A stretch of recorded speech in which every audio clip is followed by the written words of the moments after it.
this video, I'm going to show you how to use the Xbox game bar. So to go and use the Xbox game bar, we first need to open up our start menu and search for settings, and then we're going to click on the settings window. In the left hand side, click on gaming and then select game bar. Now you just need to make sure that the game bar here is turned on and enabled, and once you've turned this on, we'll then be able to access the game bar. So what you can do now is just close out of this window, and then if you hold down the Windows key and the letter G on your keyboard at the same time, it's going to bring up the Xbox game bar overlay. So as you can see, this is what the overlay looks like, and if I click anywhere on this screen, it will automatically disappear. So you can basically switch between the Xbox game bar and your computer just by holding down the Windows and the letter G. And from here, the main thing that we can do is go and record and take screenshots of our gameplay. So to go and set this up, you first want to click on the audio tab, and then where it says Windows default output, this is where you need to select either your speakers or your headphones. So this is where you want the sound to be playing out from. So I'm going to select my speakers,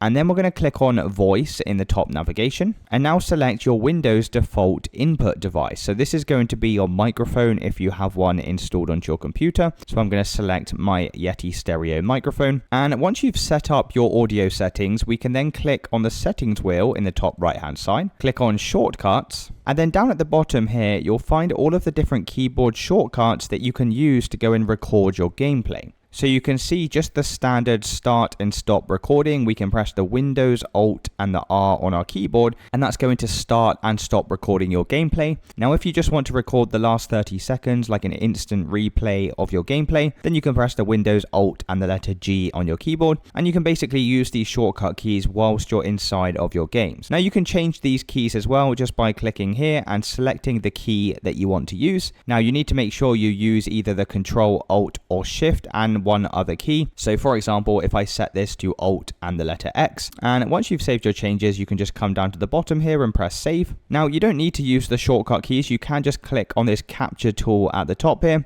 and you can go and select between taking a screenshot, or you can go and start recording by pressing this button here. You also want to make sure your microphone is turned on and enabled if you also want to capture your voice. And once you've finished the recording, all of your saved videos are going to be in this See My Captures folder, and you'll be able to find all of your saved videos from here. And it's really as simple as that, guys. If you did find this video helpful, then let me know in the comments, and I'll see you with the next one.